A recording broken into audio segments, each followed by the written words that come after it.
हमारे YouTube channel CMG प्रखर पर। मैं हूं आपकी मैथ टीचर नैना।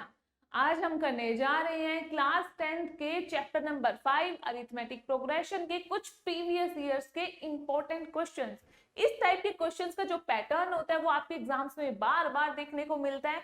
इसी के साथ जिन बच्चों की कंपार्टमेंट है उनके लिए भी ये जो वीडियो है वो बहुत इंपॉर्टेंट होने वाली है, क्योंकि उनके भी एग्जाम में इस टाइप के क्वेश्चंस बार बार देखने को मिलते हैं। तो ये वीडियो आपके लिए बहुत फायदेमंद होने वाली है। इसे स्टार्टिंग से एंड तक बिना कोई स्किप किए आपको ध्यान से इन वीडियोस को देखना है। सो मूव करते हैं अपने क्वेश्चन 1 की तरफ। तो पहले हम जो मार्क 1 के क्वेश्चंस हैं उनको डिस्कस करेंगे। क्वेश्चन नंबर 1 से लेकर 6 तक आपके 1 मार्क के क्वेश्चंस हैं। सो आपका पहला क्वेश्चन है, यदि एक समांतर श्रेणी का nवां पंथ Pn प्लस Q होगा तो इसका सार अंतर क्या है। यानी कि if the nth term of an AP is Pn plus Q, find its common difference. तो यहाँ पर आपको nth टर्म गिवन है। nth टर्म हम कैसे लिखते हैं, an से डिनोट करते हैं किसी भी AP की nth टर्म को। और यहाँ पर nth टर्म क्या गिवन है, Pn प्लस Q। इस फॉर्म में आपको nth टर्म दे दी इन्होंने। अब यहाँ पर आपको क्या निकालना है, कॉमन डिफरेंस। कॉमन डिफरेंस क्या होता है, डी। डी से हम डिनोट करते हैं कॉमन डिफरेंस को। और वो कैसे निकालते हैं, मान लो आपके पास एपी थी A1 A2 A3 A4 and so on. इस टाइप के टर्म्स की कोई एक जनरल एपी मैं यहाँ ले रही हूँ। यहाँ पे हम डी कैसे निकालते थे, कॉमन डिफरेंस हम क्या करते थे, डी निकालने के लिए किसी भी टर्म से उसके प्रीवियस टर्म को सब्ट्रैक्ट करते थे। यानी कि यहाँ पर मैं कर सकती हूँ A2 माइनस A1, यहाँ पर A2 माइनस A1 से भी आपका D निकल सकता है। सिमिलरली मैं अगर A4 पिक कर रही हूँ तो मेरे को A4 में से A3 सब्ट्रैक्ट करना होगा, तभी मेरा D निकलेगा। तो इस टाइप से आप जो भी टर्म ले रहे हैं उससे जस्ट प्रीवियस वाले टर्म को से सब्ट्रैक्ट करोगे तो आपको डिफरेंस मिल जाएगा, कॉमन डिफरेंस। अब यहाँ पर एक चीज ध्यान रखनी होती है, आप बोलोगे कि मैम A1 पिक करते हैं तो उसपे पहले तो कोई टर्म ही नहीं है, तो यहाँ डी कैसे निकलेगा। तो बच्चा इस कॉन्सेप्ट में क्या होता है कि आपको A1 नहीं लेना होता है, आप स्टार्ट करते हो डिफरेंस निकालना A2 से, क्योंकि A1 के पीछे कोई टर्म ही नहीं है तो आप डिफरेंस कैसे निकालोगे। तो इसलिए हमेशा डिफरेंस जो होता है वो A2 से स्टार्ट करोगे। A2 से जस्ट पीछे वाले टर्म A1 को सब्ट्रैक्ट कर सकते हो, A3 से A2 को, A4 से A3 को। सो इस तरह से आप डिफरेंस निकालते हैं। अब यहाँ पर हमें AN गिवन है और निकालना है डी। अब डी निकालने के लिए हमें पहले टर्म्स निकालनी होती हैं। तो यहाँ पर अगर मैं n को 1 पुट करूंगी तो मेरे पास क्या आएगा, A1। तो ये मेरी फर्स्ट टर्म को डिनोट करेगा इस एपी की। जब मैं n को 2 पुट करूंगी तो यहाँ वैल्यू आएगी A2, वो मेरी सेकेंड टर्म होगी। सिमिलरली जब मैं n को 3 पुट करूंगी तो A3 बनेगा, 4 पुट करेंगे तो A4। तो ऐसे आप आगे कितनी भी टर्म निकाल सकते हैं। तो अब यहाँ पर हम 1 बाय 1 n को वेरी करवाएंगे और कॉरेस्पॉन्डिंग टर्म्स को निकालेंगे। तो सबसे पहले n को 1 पुट करते हैं, ठीक है। तो यहाँ पर वैल्यू बनेगी p इंटू 1 प्लस क्यू, ये हो जाएगा p प्लस क्यू। तो आपकी जो फर्स्ट टर्म है वो है p plus Q. Second term होगी p इंटू 2 प्लस क्यू, तो ये हो जाएगा 2p plus Q, second term हो गई। अब थर्ड टर्म क्या होगी, p इंटू 3 प्लस क्यू, तो ये हो जाएगा 3p plus q. Similarly fourth term होगी आपकी p into 4 plus q, this is equal to 4p plus q. तो सेम आप आगे की टर्म्स भी निकाल सकते हैं। तो हमारे पास अब फाइनली एपी किस फॉर्म में आ रही है, therefore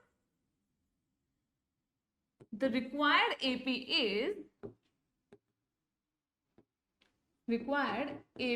is given by P plus Q. आपका फर्स्ट टर्म था वो पहली पोजीशन पर आ गया, फिर सेकंड टर्म थी 2p plus Q, third term थी 3p plus Q, fourth term थी 4p plus Q and so on. आगे आप ऐसे टर्म्स आगे निकाल सकते हैं। अब यहाँ पर हमें निकालना है डी, कॉमन डिफरेंस यानी कि सार्व अंतर। तो अब वो डी कैसे निकलेगा, मैं कोई भी टर्म लेती हूँ। यहाँ पर लेट्स से मैंने A2 लिया, सो डी मैं निकाल रही हूँ A2 माइनस A1 से। A2 क्या है 2p प्लस क्यू, और A1 क्या है, माइनस का साइन लगाया, फिर A1 क्या था आपका p प्लस क्यू, वो लिख दिया। अब इसे कैलकुलेट करते हैं, तो 2p प्लस क्यू। अब ये जब ब्रैकेट्स ओपन होगा तो ये जो माइनस है वो p के साथ भी जाएगा और माइनस q के साथ भी जाएगा, तो यहां पर वैल्यू आ जाएगी माइनस p माइनस q। तो अब 2p माइनस p, ये किया 2p माइनस p, इनको एक साथ लिख दिया जो p वाली टर्म थे, और q वाली टर्म्स को एक साथ लिख दिया। ये आपका प्लस का q था, ये माइनस का q था, ठीक है। तो अब यहाँ पर 2p माइनस p हो गया p, और प्लस का q माइनस q कट हो गया, तो यहाँ पर जो डिफरेंस आ रहा है, कॉमन डिफरेंस, वो आ रहा है p। तो ये आपका फाइनल आंसर है इस क्वेश्चन का। सो आई होप आपको ये क्वेश्चन अच्छे से क्लियर हो गया। अब मूव करते हैं अपने नेक्स्ट क्वेश्चन की तरफ। तो क्वेश्चन नंबर 2 है, find the common difference of this given AP. तो इस एपी का आपको सार अंतर निकालना है। अभी हमने प्रीवियस क्वेश्चन में डिस्कस किया था कि डिफरेंस कैसे निकालते हैं, कोई भी टर्म लो, उससे जस्ट उसके प्रीवियस टर्म को सब्ट्रैक्ट कर दो तो आपको डी मिल जाएगा। अब यहाँ पर लेट्स सी, मैं A3 लेती हूँ, ये आपका थर्ड टर्म है, ये आपका सेकंड टर्म है, और ये आपका फर्स्ट टर्म है, ठीक है। तो मैं क्या कर रही हूँ, डिफरेंस कहां से निकाल रही हूँ, D is equal to A3 minus A2 से। आप चाहे तो A2 माइनस A1 भी कर सकते हैं, A4 माइनस A3 भी कर सकते हैं। तो मैं थर्ड टर्म में से सेकंड टर्म को सब्ट्रैक्ट करती हूँ। थर्ड टर्म क्या है आपकी 3√2, और सेकंड टर्म क्या है 2√2। अब इन दोनों टर्म्स में आपको कोई चीज कॉमन दिख रही है, ये जो √2 है ये दोनों के पास है, तो मैं इसे कॉमन ले सकती हूँ, तो मैंने यहां इसे कॉमन लिया। अब ब्रैकेट में टर्म क्या बच गई, इसके पास जो √2 था वो तो बाहर आ गया, तो यहां पर बच गया 3। फिर इसके पास जो √2 था वो भी मैंने बाहर कॉमन ले लिया, तो यहां पर बच गया माइनस का 2। तो यहां पर वैल्यू क्या आएगी √2, 3 माइनस 2 कितना होता है, 3 में से 2 गया तो कितना बचा, 1 बच गया आपके पास, तो √2 इंटू 1 हो गया। अब 1 को किसी भी नंबर से मल्टीप्लाई करो तो वो सेम ही नंबर आता है, तो 1 को √2 से मल्टीप्लाई किया तो √2 ही आया, तो ये आपका कॉमन डिफरेंस हो गया इस एपी का। तो ये आपकी फाइनल वैल्यू है। अब यहाँ पर ऑप्शन की बात कर रहे हैं तो ऑप्शन नंबर जो ए है वो आपका राइट आंसर हो जाएगा। अब मूव करते हैं अपने क्वेश्चन नंबर 3 की तरफ। सो क्वेश्चन नंबर 3 है, the nth term of this AP. पहले हमने इसी एपी का कॉमन डिफरेंस निकाला था, अब हमें इस एपी की nth टर्म बतानी है। अब nth टर्म निकालने का क्या फॉर्मूला होता था, an is equal to a plus n minus 1d। Okay, अब यहां पर nवां पद निकालना है, तो n की जगह तो हम n ही रखेंगे, a और d की वैल्यू पुट कर देंगे। अब यहां पर a कितना है, a गिवन है आपको √2 first term of the AP, and d कैसे निकाले थे, d हमने निकाला था किसी भी टर्म में से उससे प्रीवियस टर्म को माइनस कर दो, तो मैं 2√2 में से √2 को माइनस कर रही हूँ। अब यहाँ पर √2 दोनों के पास है तो कॉमन ले लिया, तो √2 कॉमन आया, तो ब्रैकेट में वैल्यू बच गई 2 माइनस 1। क्योंकि यहाँ पर कुछ नहीं, दैट मींस यहाँ पर 1 तो हम लिख सकते हैं ना, तो इसलिए 2 माइनस 1 हो जाएगा, क्योंकि दोनों का जो √2 है वो तो बाहर कॉमन आ गया। तो यहाँ पर फाइनल वैल्यू कितनी आएगी, 2 माइनस 1 होता है 1, तो वैल्यू आएगी √2 इंटू 1, सो ये बन जाएगा √2। ओके, तो डिफरेंस आ रहा है √2। अब इन दोनों वैल्यूज को यहाँ पुट कर देते हैं, क्योंकि हमें nth टर्म ही निकालनी है, तो n की जगह n ही रखेंगे। तो यहाँ पर a आपका था √2 प्लस n माइनस 1, d कितना आ रहा है √2। अब इस √2 को इस ब्रैकेट वाली टर्म से करेंगे मल्टीप्लाई, तो यहाँ पर वैल्यू आएगी √2 प्लस √2 को सबसे पहले n से मल्टीप्लाई किया तो √2 इंटू n, √2 इंटू n, फिर √2 को -1 से मल्टीप्लाई किया तो -1 इंटू √2। अब इसे सोल्व करते हैं, ये बनेगा √2 प्लस √2n कितना होगा, √2n हो जाएगा, फिर 1 इंटू √2 ही हो जाएगा। अब देखो यहाँ पर ये प्लस का √2 है और ये माइनस का √2 है, तो ये कट हो जाएगा, तो यहाँ पर वैल्यू आएगी √2n। तो ये आपका nth टर्म है, इस एपी का nth टर्म क्या है √2n। और अगर हम ऑप्शंस की बात करें तो ये कौन सा ऑप्शन होगा, ऑप्शन बी √2n, ये आपका करेक्ट आंसर होगा इस क्वेश्चन का। सो अब मूव करते हैं अपने नेक्स्ट क्वेश्चन की तरफ। सो नेक्स्ट क्वेश्चन है आपका, if Sn denotes the sum of the first n terms of an AP, then find S2 minus S1। यानी कि यदि Sn किसी समांतर श्रेणी के प्रथम n पदों का योगफल है तो S2 माइनस S1 आपका क्या होगा। तो सबसे पहले हमें इस क्वेश्चन को करने के लिए Sn का फॉर्मूला पता होना चाहिए। Sn का क्या फॉर्मूला होता है, Sn is equals to n by 2 2a plus n minus 1d, ये फॉर्मूला होता है आपका। अब यहां पर हमें क्या बोला गया, हमें S2 निकालना है, S1 निकालना है और S2 में से S1 को सब्ट्रैक्ट कर देना है। अब आपको एक चीज कंफ्यूज करेगी कि यहाँ पर A D तो गिवन ही नहीं है, कोई AP नहीं गिवन है, तो हम कैसे ये कैलकुलेट करेंगे। तो यहाँ पर बच्चा हमें A एंड D को सेम ही लेकर चले, क्योंकि हमें A एंड D की वैल्यूज नहीं गिवन है, हमें क्या गिवन है, n की वैल्यूज। हम फर्स्ट में जब S2 निकालेंगे दैट मीन्स हम n को 2 लेकर चलेंगे। जब हम S1 की वैल्यू निकालेंगे तो यहाँ n हो जाएगा 1। दोनों में A एंड D सेम ही रहेगा, A, D और यहाँ पर भी A, D, ये वैल्यू सेम ही रहेंगी, n बस चेंज हो जाएगा। तो यहाँ पर सबसे पहले अब हम S2 को कैलकुलेट करेंगे।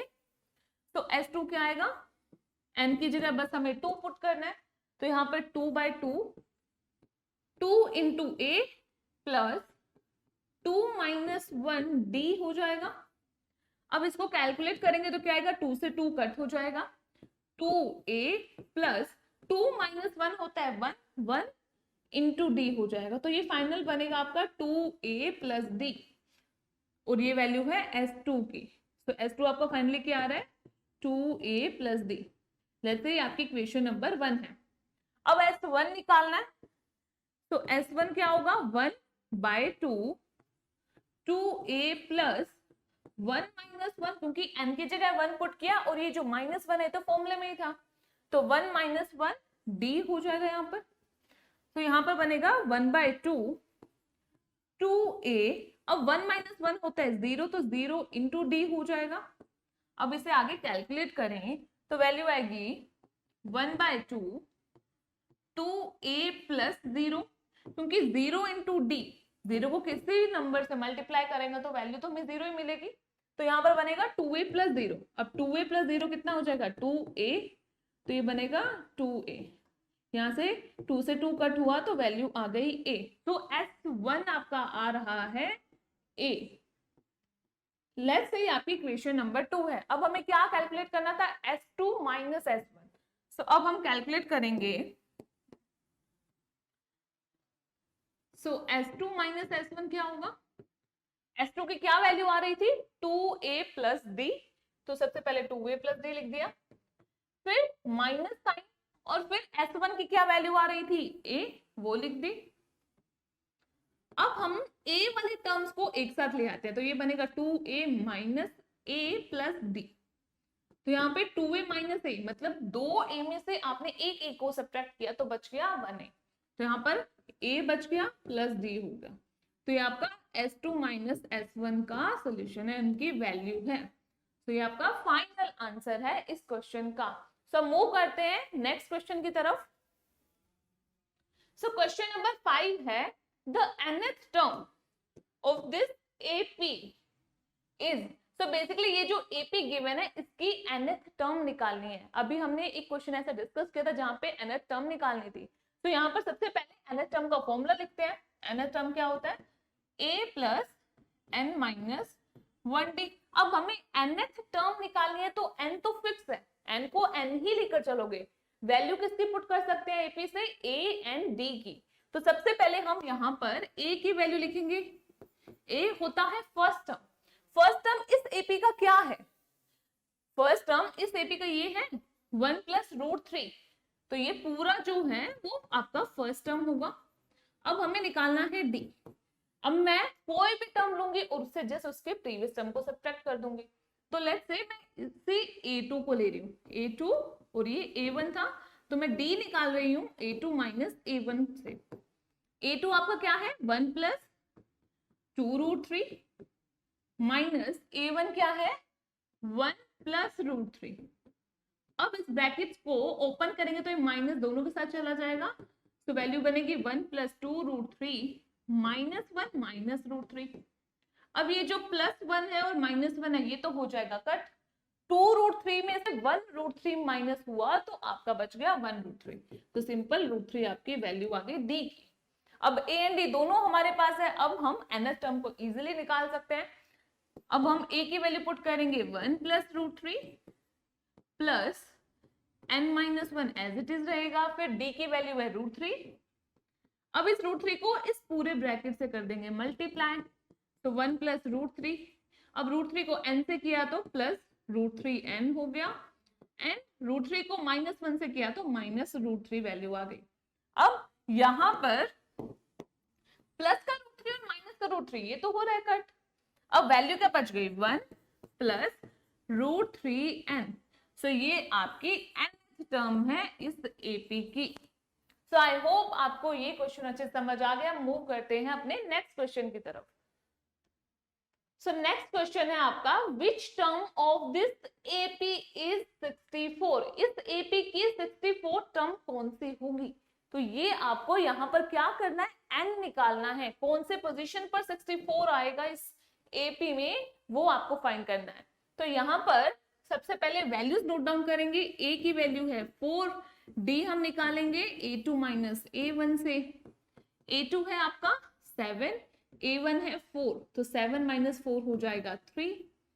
अब हमारे को यहाँ पर an गिवन है 64, nth टर्म गिवन है यहाँ पर, क्योंकि हमें नहीं पता है कि n की वैल्यू क्या है, तो हम जो टर्म को यहाँ पर गिवन है 64 कौन सी पोजीशन पर आएगा, कौन से नंबर पर आएगा इस एपी में, उसके लिए हम उन्हें an से डिनोट कर देते हैं। और यहाँ पर हमें n की वैल्यू नहीं पता है, तो n की वैल्यू को निकालना है। तो an से स्टार्ट करेंगे। an का क्या फॉर्मूला होता है, an is equal to a plus n-1d। अब 1 बाय 1 वैल्यू पुट कर देते हैं। यहाँ पर n की वैल्यू नहीं पता है तो उस टर्म को हम एज इट इज लेकर चलेंगे। तो यहाँ पर an आपका है 64, a आपका है 4 plus n-1 as it is रहा, d आपका आ रहा था 3। अब यहाँ पर वैल्यू बनेगी 4 प्लस 3 को पहले n से किया तो 3n बन गया, 3 को -1 से किया तो -3 आ गया। तो यहाँ पर 64 वैल्यू थी वो एज इट इज रहेगी। फिर 64 इज इक्वल टू प्लस का 4 माइनस का 3, ये कितना बच जाएगा आपके पास, प्लस का 1 प्लस 3n, ये वैल्यू एज इट इज रहेगी। अब यहाँ पर हम क्या करेंगे, इस +1 को लेफ्ट साइड में शिफ्ट करेंगे तो -1 बन जाएगा, तो ये बनेगा 64 minus 1 is equal to 3n। आगे से कैलकुलेट करेंगे। अब मैं क्या कर रही हूँ, इस 3n को इधर लिख देती हूँ और 64 माइनस 1 63 वैल्यू आएगी, उसको मैं राइट साइड में लिख देती हूँ। तो यहाँ पर बनेगा 3n इज इक्वल टू 63। अब जो 3 है वो आपका 63 के डिवीजन में चला जाएगा, और ये जो 63 है वो 3 से पूरा पूरा डिवाइड हो रहा है, तो वैल्यू आएगी 21। सो n की वैल्यू आ रही है 21। तो यहाँ पर 21 टर्म जो होगी वो आपकी 64 होगी। सो आई होप